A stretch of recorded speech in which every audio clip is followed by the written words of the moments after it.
Oke,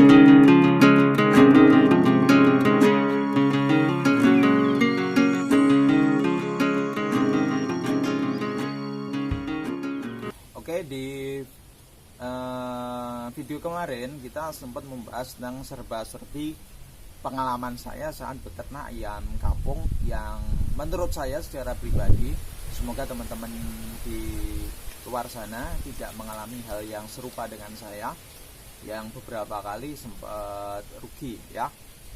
Yang kedua adalah hari ini saya memfokuskan diri juga untuk belajar bagaimana membuat bibit sendiri, kemudian membuat racikan pakan sendiri. Karena kita tahu bahwa ayam kampung itu sifatnya masih liar, genetiknya masih buas, dan sifat konsumsinya sangat luar biasa.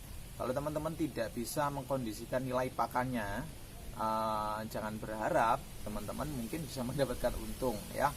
Bahkan dari beberapa saran dari teman saya waktu itu bahwa ayam kampung itu sama sekali tidak untung, kecuali kalau teman-teman itu beternak dengan sistem umburan yang pakannya teman-teman ya sekenanya saja lah, bisa dikasih nasi kering atau apa, dan selebihnya teman-teman ayam itu akan mencari pakannya sendiri ya. Nah, di video kali ini kita akan membahas tentang apa yang terjadi jika misalkan teman-teman tidak membeli DOC. Jadi teman-teman bisa membuat DOC sendiri dari ayam kampung teman-teman. Nah, caranya ya sederhana, teman-teman harus mempunyai induan ayam kampung itu. Ayam kampung kalau sudah induk itu makanya satu hari adalah 2 on. Di mana-mana setelah saya tanya ya kurang lebih 1,5 sampai 2 on lah. Itu entah itu sentrat yang beli sendiri atau pakan yang sudah nyampur seperti yang video-video kemarin, atau yang lainnya itu adalah besaran volume telehnya atau perutnya itu adalah 2 on. Jadi satu hari teman-teman harus menyiapkan pakan 2 on. Nah, masalahnya kalau teman-teman mau bikin induan sendiri untuk ayam kampung, ya teman-teman harus siap bahwa siap kandang secara koloni, karena kandang ayam kampung yang kampung asli itu memang produktivitas menelurnya memang sangat rendah teman-teman ya. Jadi tidak seperti ayam KUB atau ke ayam Arab atau apalagi ayam Horen yang nilai produktivitas telurnya per tahun sangat banyak. Kalau ayam kampung asli itu sangat tipis sekali, sangat rendah sekali. Mungkin baru bisa bertelur sekitar atau setelah 2-3 bulan. Itu pun kalau sudah kita kondisikan sebagaimana mestinya. Artinya kandang sudah kita siapkan, kemudian kita kontrol setiap hari, mungkin itu bisa lebih tercepat. Tapi memang sifat asli dari ayam kampung yang induk itu memang tidak bertelur. Sifat aslinya adalah sedikit bertelur dan mengerak dan kemudian dia hidup di alam liar. Jadi sifat aslinya memang semacam itu.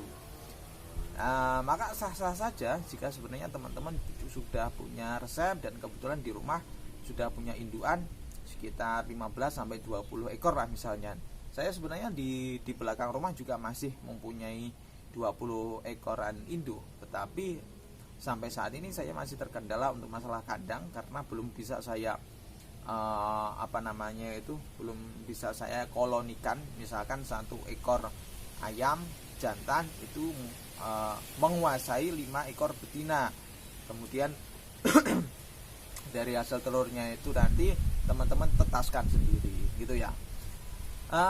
Baik, video ini nanti tidak mengarah ke bisnis jual beli telurnya. Kita belum mengacu ke masalah itu. Kita masih ke transisi dari saya yang dulu beli DOC, kemudian saya rasakan sempat kurang untung, kemudian saya berinisiatif untuk membuat indukan sendiri, kemudian mencari DOC sendiri gitu ya. Nah, dari DOC sendiri itu pun kita juga tidak bisa mengontrol berapa nilai nilai jual atau nilai produksi yang harus dihabiskan kalau kita memaksakan bahwa tiap 1 bulan kita harus bisa menyediakan 100 DOC dari ayam kampung yang sudah kita miliki atau induan ayam kampung yang sudah miliki. Kita belum bisa memastikan besaran nilai modalnya, tetapi kalau kita hitung-hitung, katakanlah 20 ekor ayam kampung betina kemudian ditambah plus 5 ekor ayam kampung jago, itu adalah 25 ekor. Kalau misalkan kita bisa bikin campuran pakan sendiri yang nilai produksinya itu lebih rendah, kalau sentra 511 itu kan 8.000 per kilo. Katakanlah teman-teman bisa bikin racikan pakan sendiri yang nilai per kilonya tinggal 4.000, separuh dari sentra itu tadi. Kalau per kilonya adalah 4.000 misalkan, berarti 1 onnya adalah 400. Saat 400 berarti 2 onnya adalah 800. Berarti 800 itu untuk 1 ekor ayam. Bayangkan ya, itu kalau teman-teman bisa bikin racikan dengan nilai komposisi dan nilai harga modalnya adalah 4.000 per kilo ya. Jadi katakanlah kembali lagi 800 rupiah itu per betina atau per ayam. Untuk ayam jago kita samakan saja 2 on per harinya. Jadi kalau misalkan 800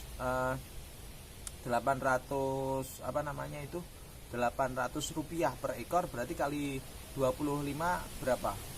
Ya sekitar berapa? Mungkin teman-teman bisa hitung juga. 800 berarti kalau 10 saja 8.000, kalau 20 berarti 16.000 berarti 20.000 per hari, berarti 20.000 ya. Per hari 20.000 untuk 25 ekor ayam itu tadi. 20.000 kalau misalkan 1 bulan berarti teman-teman mengeluarkan biaya sekitar 600.000 ya, sekitar 600.000 itu sendiri sebenarnya bisa menghemat pakan kalau teman-teman bisa menjual atau menghasilkan DOC yang lebih dari itu. Katakanlah 1 bulan bisa mengeluarkan DOC 200 ekor ayam, itu teman-teman pasti akan untung.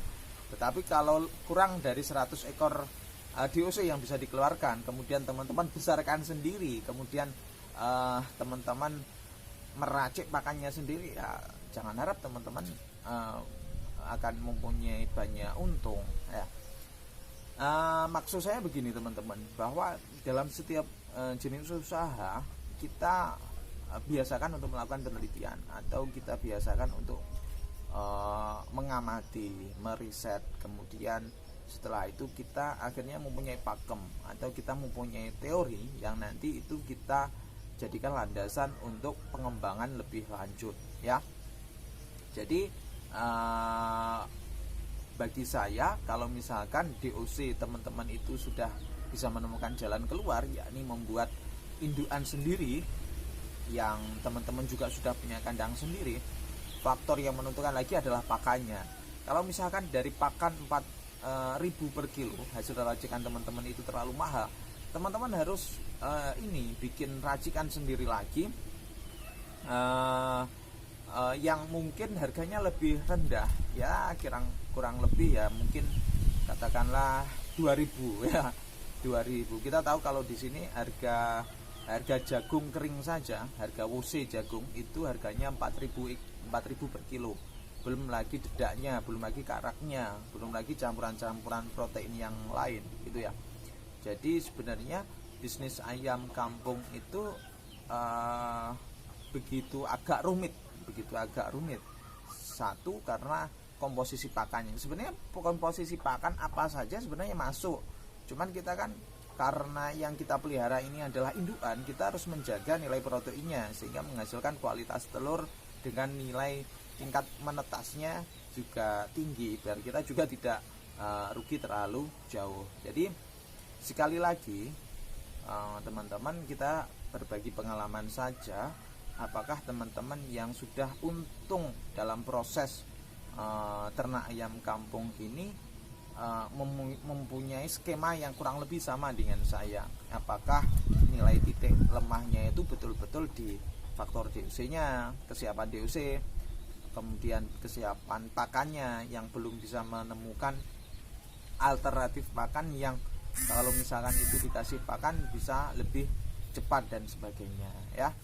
Mungkin itu dulu teman-teman yang bisa saya sampaikan. Kurang lebihnya sekali lagi video ini tidak berniat untuk menggurui, hanya sekedar berbagi informasi saja, dan semoga teman-teman bisa mengkritik saya atau memberi saran saya, khususnya bagi teman-teman yang sudah sukses, yang sudah memiliki ayam yang sudah banyak ya. Dan kita fokusnya hanya di ayam kampung saja ya. Untuk video-video yang lain mungkin kalau ada waktu saya juga akan membahas tentang video tentang ayam chopper atau ayam-ayam ayam pejantan dan sebagainya. Apakah mereka merasakan keuntungan yang luar biasa atau tidak? Mungkin sekali lagi itu, terima kasih, salam sukses selalu.